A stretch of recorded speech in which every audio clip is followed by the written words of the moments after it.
Are you a fan of the book nerd Diaries? Do you wish you had more of it in your life? Then consider this your formal invitation to become a subscriber to our Patreon page at patreon.com/bndpod, where for as little as $2 a month, you can get special perks like ad-free episodes a full day before anyone else, 2 bonus episodes a month, and episode transcripts, as well as a shout-out at the top of each episode. Our independently created programming depends largely on the contributions of kind listeners like you to keep going, as we currently receive hardly any funding from outside sponsors, so if you'd have the financial means to do so, your monthly contribution can enable us to keep growing and bringing you new content for a long time to come. Sound interesting to you? Then please head on over again to patreon.com/bndpod and become a subscriber today. See you there, book nerds! Page 11, November 20th, 2020. Hello everyone, and welcome to another episode of the Book Nerd Diaries, the bite-sized, bi-weekly journeys of a bookworm through an endless to-read list. My name is Amber, and of course, I am your friendly neighborhood bookworm. Whether you are a new or returning listener, whether you are a major book lover like me or not, I am very glad you're here. At the top of our show, I just wanted to take a moment to say thank you so much, first of all, to Julie and Katie, aka one of the best sisters a podcaster could ask for being our incredible subscribers on Patreon. Your kind monthly contributions are what truly help us keep going, as we receive next to no other funding from outside sources. So to you, I am eternally grateful. Thank you. Also, thank you so much to the wonderful folks who have left us a 5-star rating or review on Apple Podcasts, shared our posts on social media, or told the book and podcast lovers in their lives about us, as these are the very best ways to help others find our small independent podcast. Every bit of your support is absolutely critical and deeply appreciated. Now, with our hearts full with all the gratitude we can muster, let's get our book nerd on, shall we? I'm beyond thrilled to talk about today's book with you, but before we get to our main discussion for today, let's go to the first installment of our brand new segment, Not Quite Breaking News, where I share with you my favorite recent news stories from the world of books. I may or may not do this segment on a regular basis from here on in, depending on if everyone likes it, but for now, let's go to the news. Continuing the narrative started in Stivader's absolutely stunning YA fantasy saga, The Raven Cycle, the Dreamer trilogy focuses on Ronan Lynch, an eternally headstrong and rebellious young man who just graduated from the prestigious Aglanby Academy in Henrietta, Virginia, who has an endless chip on his shoulder and the incredible power to pull things from his dreams into reality. Little does he know, however, that a secret band of assassins seek to destroy him and others who share his power as a dreamer, in order to prevent the prophesied end of the world. What will Ronan do? Can he protect himself and his fellow dreamers, and will doing so cause the destruction of life as we know it? I, for one, can't wait to pick this book up when it's scheduled to be released on May 18th, 2021, and find out for myself. This has been Not Quite Breaking News. Thank you all very much for indulging my tangent, everyone, and now let's finally get to our main discussion of today's book, The Kingdom of Back by Marie Lu. Besides books, of course, music has always held an incredibly important place in my heart as an art form. Whether you're happy, sad, angry, or feeling any other emotion you can think of, there's bound to be a song out there that captures it perfectly. What's more, music, more than just about any other art form, is absolutely universal, melodies having the ability to transcend the barriers of time and space in a form of magic all its own. The truly incredible fantasy novel, The Kingdom of Back, takes us into the story of one of history's most celebrated composers, and gives it a gorgeous fairy tale twist that made me not want to put it down for a second. In this book, a brilliant and ambitious young musician and composer named Maria Anna Mozart, here named Nennerl, finds herself increasingly overshadowed by her equally gifted little brother Wolfgang, here called Wolferl. Due to the severe societal restrictions placed on women of her time period of 18th century Europe, Nennerl becomes increasingly terrified of her talents being forgotten by the world, when the Mozart siblings uncover a magic-laden dream world parallel to our own that they dub the Kingdom of Back, and then Nerl makes a desperate, dangerous bargain to preserve her legacy, which ends up having repercussions she couldn't have imagined. I was initially introduced to this story a few months ago when it showed up on my Goodreads recommendations list, and while it took me a while for me to actually get around to reading it due to a massive waiting list for the book, it was certainly well worth the wait in the end, and the book's clear popularity alone is a testament to just how good it is.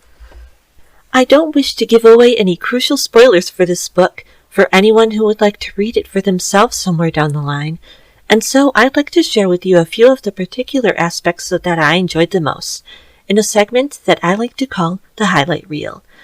My highlights for the Kingdom of Back, in no particular order, are: Number 1. Nerl. Though most people are immediately familiar with the name of Wolfgang Amadeus Mozart, even if they don't know a thing about classical music, I myself was tragically unaware that the legendary composer even had a sister who was just as musically gifted as he, until I read this book for myself. Author Marie Lu absolutely does a marvelous job of bringing her to life as the front and center protagonist of the story, with all of the exact same dreams and aspirations as her famous brother. She's strong and firm in who she is, but she's also incredibly loving and doting on little Wolfgang, which lends her a tangible quality that I love to read. Number 2. Music. As a story about the Mozarts, it's only natural that music would be an important part of the Kingdom of Back, and indeed, music almost ends up becoming a character unto itself. It's how Nerl and her brother communicate, spending hour upon hour playing and composing together, as if sharing one mind in their work. Music also ultimately becomes the language through which they communicate with their mysterious Kingdom of Back, every blade of grass and flower petal representing a musical note all its own, becoming part of the siblings' melodies as they write. This combination of magic and music lends a quality to the book that is both classical, Grimm-style fairy tale and a brand of fantasy all its own. Highlight number 3, Legacy. If there is any underlying theme to this book, it is the nature of legacy. What does it mean to be remembered? When you leave this earth, what do you hope to leave behind? Is it important to achieve fame and make a huge mark on the world? Or is the real goal of achieving a legacy simply to be yourself as much as you can be, and leaving your little piece of the world better than you found it?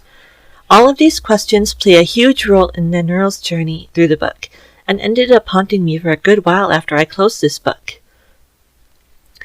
In the end, I would highly recommend this book to people who enjoy music as much as I do, or love their fiction rooted in true historical context, a la the book that I covered in our last episode, The Girl with the Red Balloon. Even if you, like me, don't know a thing about Mozart's work, or classical music in general, it's just a wonderful work of fantasy in general, and gives you a lovely glimpse into the world that the Mozarts lived in. For more wonderful and fascinating stories on the people who have helped shape the course of history, I would definitely send you over to 2 of my absolute favorite history-based podcasts, History Versus by Mental Floss and iHeartRadio, and Stuff You Missed in History Class by How Stuff Works. Along with this, I would also suggest fellow historical fiction titles Romanov by Nadine Brands and 11/22/63 by the master himself, Stephen King. You'll thank me later.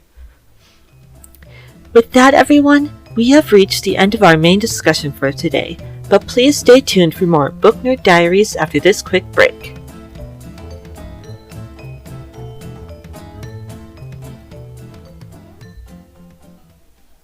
And welcome back, dear listeners. We're glad you stuck around. Now let's get on with our show, shall we? Now that we're on the other side of our break, it's now time for that ultra-nerdy segment of our show, the Trivia Corner, where I give you a trivia question related to today's book. As the Kingdom of Back goes into the early life of Mozart, I thought it only right that our questions should also be about the composer himself. So let's get into it. Your question is, what European country was Mozart born in? Was it A, Austria, B. Hungary, or C. Germany? Your answer is A. Austria. According to our source, Wikipedia, Wolfgang Amadeus Mozart was born on January 27, 1756, in the city of Salzburg, Austria, to parents Leopold and Anna Maria Mozart. He showed incredible musical skill from a very early age and ultimately composed over 600 works before his untimely death at the age of just 35 years old, leaving behind a legacy that will not soon be forgotten. We've almost reached the end of our episode for today, dear listeners, but before we go, we'd like to leave you with a listener question for today. Instead of our usual poll, I'd just like to ask you, what is your favorite song? Everyone has that one particular song that feels like coming home every single time you hear it. So please feel free to hit me up on social media and tell me yours. With that, everyone, we conclude our show for today. Thank you all so much for listening, and I'll see you again soon for another entry in the Book Nerd Diaries. The Book Nerd Diaries and its associated shows are written, edited, researched, and hosted by me, Amber Wilchin. Thank you to Kevin MacLeod for the use of our theme song, The Show Must Be Go, which you hear throughout this episode, and Sincerely Media on Unsplash via Anchor for our wonderful cover art. If you would like to connect with us online, you can follow us on Instagram or Twitter at BNDpod, Facebook at Book Nerd Diaries, or via our new website at bndpod.wordpress.com. We also have a Ko-fi page at ko-fi.com/bndpod, where for a small donation you can pass along a special shout out for someone you love, or some good news you would like to share with the world, and I'll read it out for you during the next episode. If you would like to send any comments, questions, or ideas for future episodes my way, please feel free to drop us an email anytime at bndpod@gmail.com. I'd love to hear from you. Until next time, everyone, please take care of yourselves and each other, and don't forget to keep on reading.